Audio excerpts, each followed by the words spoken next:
O ito pa mga idol, panoorin natin to. Kung gusto nyo ng mahina ang tunog ng mga motor ninyo, sindihan nyo, pero wag yan, mali po yan mga idol. Tuturo ko po sa inyo kung paano. Ayan na, lagyan lang po natin ng WD-40 mga idol. Ayan, lagyan lang po natin, damihan po natin ng WD-40. Ayan. Ayan na. Sige pa, dagdagan pa natin mga idol. Ayan.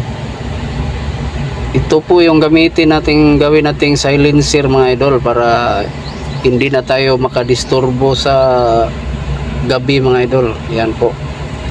Ito lang po yung gagamitin natin mga idol para humina na yung tunog ng ating mga motor. Ayan na. Ngayon, subukan na natin mga idol. Yan. Higpitan muna natin ng konti mga idol para hindi siya malaglag.